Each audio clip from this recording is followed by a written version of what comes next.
사도신경으로 우리의 신앙을 하나님께 고백합니다. 시작. 나는 전능하신 아버지 하나님 천지의 창조주를 믿습니다. 나는 그의 유일하신 아들 우리 주 예수 그리스도를 믿습니다. 그는 성령으로 잉태되어 동정녀 마리아에게서 나시고 본디오 빌라도에게 고난을 받아 십자가에 못 박혀 죽으시고 장사된 지 사흘 만에 죽은 자 가운데서 다시 살아나셨으며 하늘에 오르시어 전능하신 아버지 하나님 우편에 앉아 계시다가 거기로부터 살아있는 자와 죽은 자를 심판하러 오십니다. 나는 성령을 믿으며 거룩한 공교회와 성도의 교제와 죄를 용서받는 것과 몸의 부활과 영생을 믿습니다. 아멘. 함께 기도손 기도눈 하고 하나님께 예배를 위해 기도드리도록 하겠습니다. 기도하겠습니다. 하나님 아버지, 오늘도 저희가 이렇게 하나님 앞에 예배드리기 위해 이곳에 앉아 있습니다. 각자 집에서 그리고 있는 곳에서 하나님 앞에 예배를 드립니다. 하나님, 예배를 드리는 저희의 마음이 하나님께로 온전히 향할 수 있게 도와주세요. 그리고 아직도 코로나로 인해 고통받는 분들, 그리고 그 코로나를 이기기 위해 힘쓰시는 의사 선생님들, 간호사 선생님들에게 하나님 힘 주셔서 이 모든 일이 끝날 때까지 건강 잃지 않도록 하나님 붙잡아 주세요. 그리고 저희들의 건강도 지켜주셔서 함께 교회에 모여서 예배드릴 그 날까지 하나님 건강하게 지내다 만날 수 있게 도와주세요. 그리고 이제 최영규 전도사님의 말씀을 듣습니다. 하나님, 저희의 마음을 열어주셔서 전도사님께서 해주시는 그 말씀이 저희 마음속에 자리 잡고 매일의 삶에서 기억나며 하나님 말씀대로 살아갈 수 있는 그런 저희의 마음이 되게 도와주세요. 하나님, 감사드리며 이 모든 말씀 저희를 사랑하여 목숨까지 주신 예수님의 이름으로 기도드립니다. 아멘. 오늘 하나님께서 우리에게 주신 말씀은 다니엘서 6장 10절의 말씀입니다. 이제 다니엘서 6장 10절의 말씀을 다 함께 읽도록 하겠습니다. 시작. 다니엘은 왕이 금령 문서에 도장을 찍은 것을 알고도 자기의 집으로 돌아가서 다락방으로 올라갔다. 그 다락방은 예루살렘 쪽으로 창문이 나 있었다. 그는 늘 하듯이 하루에 3번씩 그의 하나님께 무릎을 꿇고 기도하며 감사를 드렸다. 아멘. 여러분 안녕하세요. 올해 아무도 생각하지 못한 큰 어려움이 전 세계를 뒤덮고 있어요. 그것은 바로 코로나19라는 바이러스가 많은 사람을 아프게 하고 심지어는 죽게 하는 일이죠. 이것은 어른들만의 이야기도 아니에요. 코로나19 때문에 우리 친구들이 학교도 가지 못하고 교회에 오지 못하고 그렇게 하루하루를 지내고 있죠. 집에서만. 특히 기나긴 유치원 생활을 마치고 인생 첫 학교인 초등학교에 입학하려 했던 설레는 마음을 가지고 있었던 우리 초등학교 1학년 친구들은 아직 한 번도 학교에서 수업을 해본 적이 없을 거예요. 너무나 슬픈 일이죠. 또 유년부를 다 마치고 드디어 초등부로 올라온 우리 4학년 친구들은 초등부실에 적응을 시작하자마자 초등부실을 떠나 집에서 예배를 드리게 됐어요. 너무나도 안타까운 현실입니다. 이처럼 우리에게 여러모로 참 안타깝고 힘든 일이 계속되고 있어요. 그렇다면 우리는 이 상황에서 계속해서 우울한 채로 날마다 힘없이 축 처져만 있어야 할까요? 이 질문에 대한 대답이 오늘 우리가 읽은 그리고 지난주에 김영훈 전도사님이 얘기해 주신 다니엘 이야기에서 찾을 수 있어요. 오늘 이 질문에 대한 대답을 전도사님과 함께 찾아봅시다. 다니엘과 세 친구는 어려운 상황에서도 하나님과 맺은 약속을 지키기 위해서 계속 노력했어요. 그래서 하나님께서는 다니엘과 세 친구가 어려움 가운데 있을 때 그들을 지켜주시고 그 상황에서 헤어나올 수 있는 지혜도 허락해 주셨어요. 하지만 바벨론 왕인 느부갓네살 왕은 이 다니엘과 세 친구를 어떻게든 위협에 빠뜨리고 싶고 자신의 권력과 힘 아래에 굴복하게 만들고 싶었어요. 심지어 다니엘과 세 친구들을 불 속에 넣어버렸어요. 정말 마음에 안 들었나 보죠. 하지만 신기하게도 하나님께서는 그들을 불 가운데서 지키셔서 머리카락 하나도 타지 않게 하셨어요. 정말 신기한 일이죠. 그래서 느부갓네살 왕은 그 크신 하나님의 위대하심을 인정할 수밖에 없었고 다니엘과 세 친구를 높은 관리로 세워 나라의 많은 일들을 맡겼어요. 많은 시간이 흘러 영원한 권력이 없다는 말처럼 영원히 큰 나라일 것 같던 바벨론은 페르시아라는 왕국에 멸망하게 됐어요. 그리고 바벨론에 끌려갔던 이스라엘 사람들은 이제는 페르시아의 다리오 왕의 지배를 받게 됐어요. 페르시아의 다리오 왕이 새로운 나라를 튼튼하게 만들기 위해서 3명의 총리와 120명의 높은 관리를 세웠어요. 그리고 그들이 이 큰 페르시아 제국을 다스리게 했죠. 그리고 그 중에서도 가장 똑똑한 다니엘을 왕 다음으로 높은 자리인 총리의 자리에 앉혀주었어요. 3명의 총리 중에서도 다니엘이 가장 똑똑했나 보죠. 뛰어난 사람의 주변에는 늘 그 사람을 질투하는 사람이 있기 마련이에요. 그래서 다른 총리들과 높은 지위에 있는 관리들이 다니엘을 질투했어요. 다니엘을 함정에 빠뜨리려고 매일 꾀를 부렸어요. 다니엘을 함정에 빠뜨리려고 매일 잘못된 계략을 꾸미기도 했죠.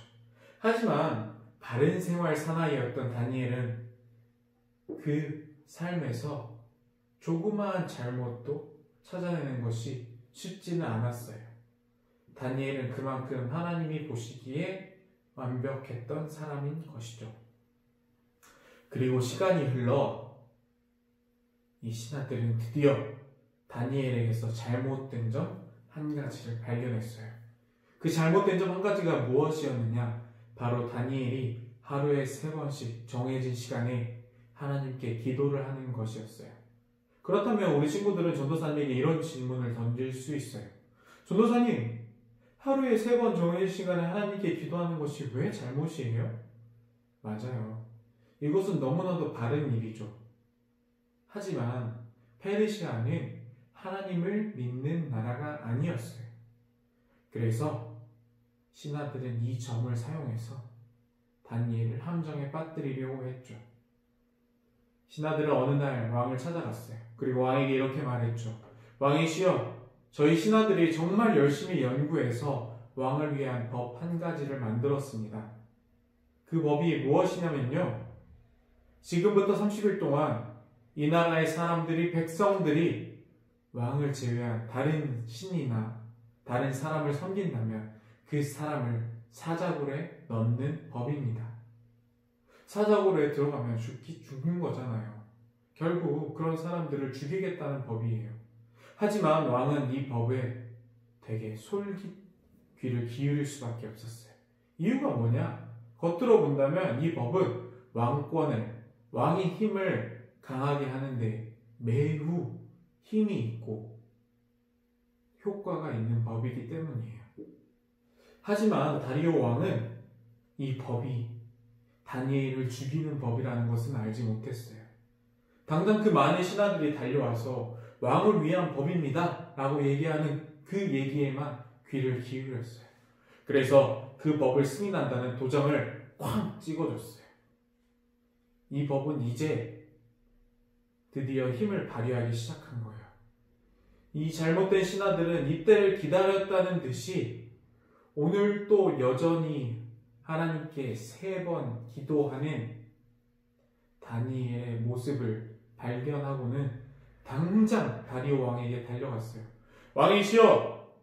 왕이 내리는 법을 무시한 채 다니엘이 지금 왕이 아닌 하나님께 기도를 하고 있습니다. 어서 다니엘을 사자굴에 던져 넣어 버리십시오. 왕은 아차 싶었어요.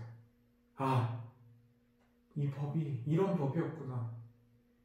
이 못된 신하들이 다니엘을 죽이려고 하는 잘못된 계략이었구나.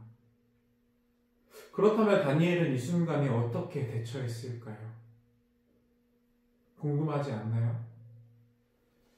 그럼에도 다니엘은 여전히 그 순간에도 하나님께 기도하고 있었어요. 왕도 어찌할 수 없었어요.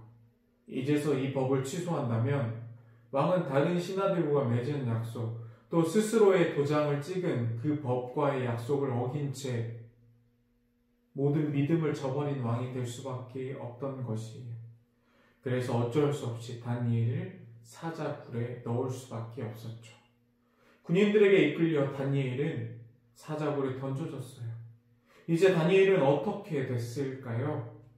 다음날 새벽 왕은 초조한 마음을 가지고 밤을 새운 채 사자굴로 급히 달려갔어요. 다니엘은 온 몸이 찢긴 채 죽음을 맞이했을까요? 아니면 다니엘이 전도사님처럼 힘이 아주 세가지고 사자들을 모두 찢어 죽였을까요? 왕은 다니엘을 애타게 불렀어요.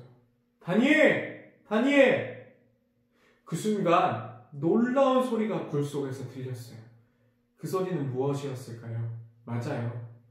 다니엘이 왕에게 대답하는 소리였어요. 왕이시여, 제가 여기 있습니다.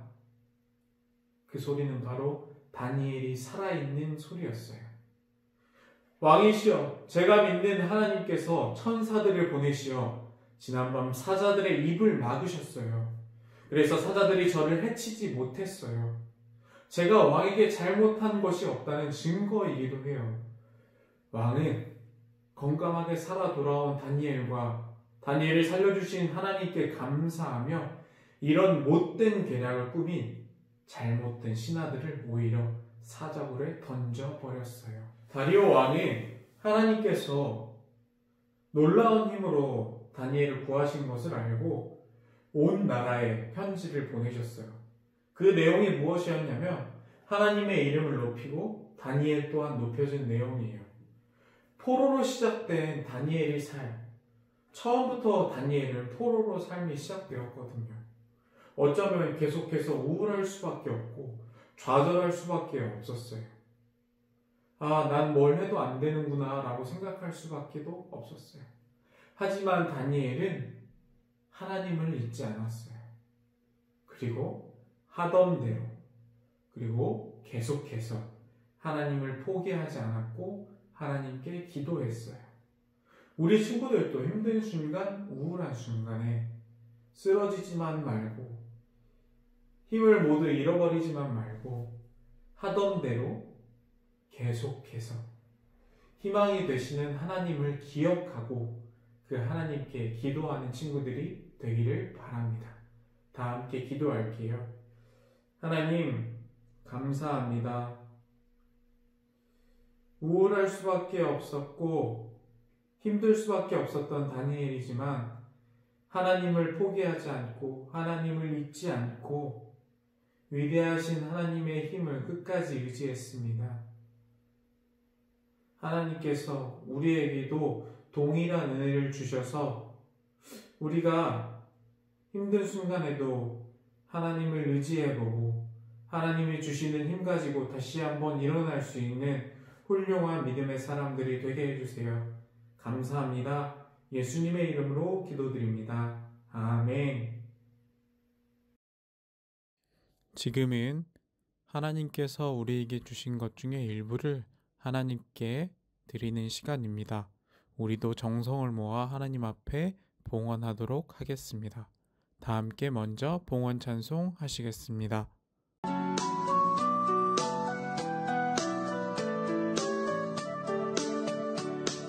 지금 내가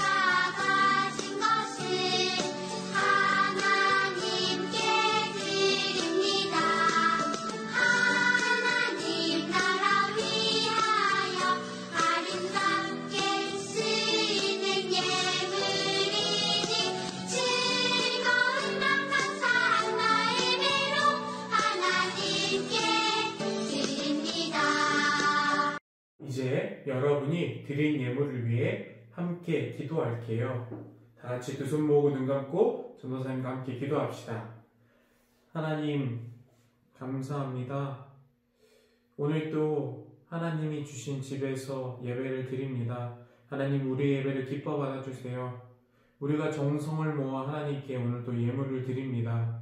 하나님, 우리의 예물을 기뻐 받아주시고, 하나님, 이 예물이 하나님께서 바라보시기에 꼭 필요한 곳에 알맞게 쓰일 수 있도록 그 예물이 가는 곳곳마다 하나님께서 함께 해주세요. 하나님,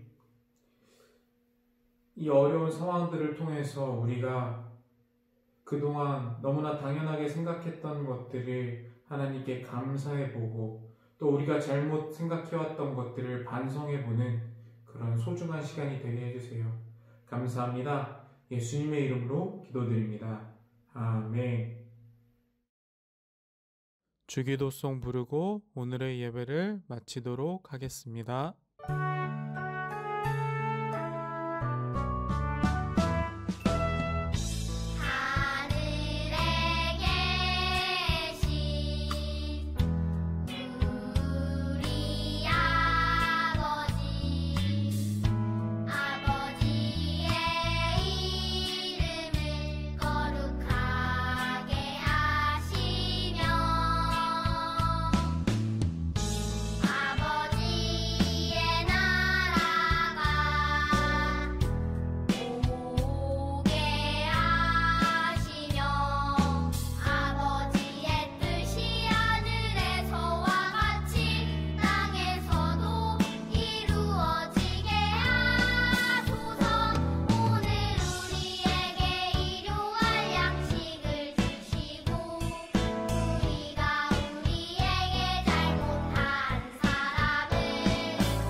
여러분, 전도사님이 이제 광고할게요. 이제 들리는 소식에 의하면 점점 우리가 학교를 갈 수 있는 날, 교회를 갈 수 있는 날이 다가오고 있는 것 같아요. 어서 그날이 오기를 우리 서로 함께 기도했으면 좋겠습니다. 그리고 지난주에 예배 영상을 본 친구들은 알겠지만 우리 3월 인증샷 보내주는 친구들 대상으로 추첨 이벤트를 했어요. 당첨된 친구들은 꼭 지난주 영상을 보고 전도사님과 김영원 전도사님께 연락을 해주세요. 그러면은 그 연락처를 통하여서 전도사님들이 선물을 증정하도록 하겠습니다. 4월에 인증샷 이벤트도 계속되고 있으니 끝까지 포기하지 않고 힘을 잃지 않고 인증샷을 계속해서 보내주세요. 그러면 이번 한 주간도 어디에 있든지 무엇을 하든지 하나님께 기도하며 하나님을 의지하는 친구들이 되길 바랍니다. 그럼 다음 주에 봅시다. 안녕.